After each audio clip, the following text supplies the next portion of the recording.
I call it the bipolar culture of the US of A. And that is that we have so many people that are depressed by so many different techniques. The technique that I was depressed by was I was in a marriage that was not exactly the right marriage to be in. So I walked around and said, well, you know, we're both miserable, so that's just the way it is. And but why not compare to somebody who's happy? I'm not sure if there's too many married couples that are really, really super happy. That's the problem, is that in America today, 80%, in fact, you know what, I'll go out on a limb, and I can prove it, that 85% of Americans today have some form of depression. Let's pick 5 of your best friends. So I say the first question is, do any of your friends drink alcohol more than occasionally, more than once a week? It turns out that there's some vast percentage of people in America, in fact, the norm is that they smoke, they drink at least 3 times a week. Substantial alcohol. I know people personally myself that go home from work and the first thing they do is we think we have this exercise outdoor culture. That's baloney, that's a small percentage. The vast percentage has to have a beer, has to have a rum and coke, has to have a vodka and orange juice, has to have a Bloody Mary.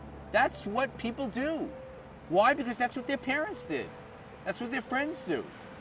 So you have genetics, you have a cultural issue that's been inbred for 4,000 years, 2,000 years since Christianity came aboard, and it repeats, it just keeps going, and it gets stronger because every generation subsequent is a stronger generation.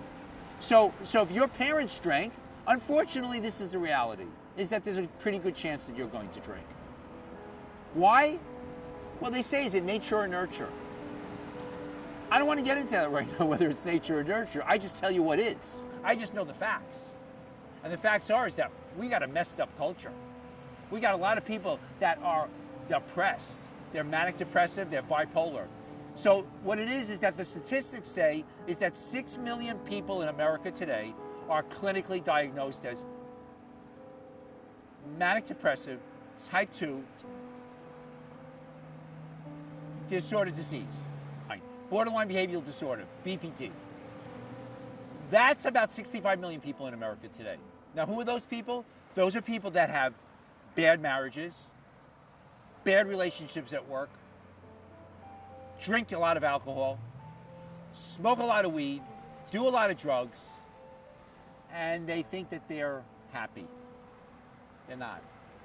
That's 65 million. We only have about 260 million people in America today. So do the math, guys. If we just go with the government statistics, we're talking about 70 million people.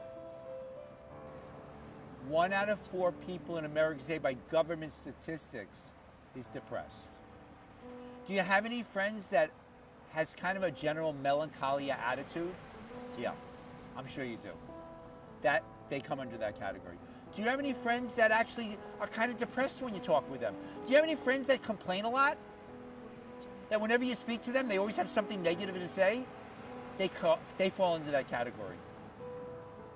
So you see what it is? It's very easy.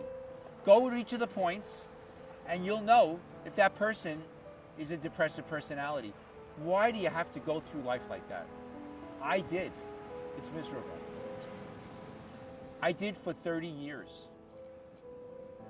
I took 121 different drugs because the psychiatrists of America and the big pharmaceutical companies believe that that's the key to happiness. It's key to numbing you. It's the key to depression. You don't get happier when you take the drugs, you get more depressed. You don't get happier when you smoke weed, you get more depressed. Because when it wears off, you're still the same person. I went cold turkey in November of 2014 off of all my drugs.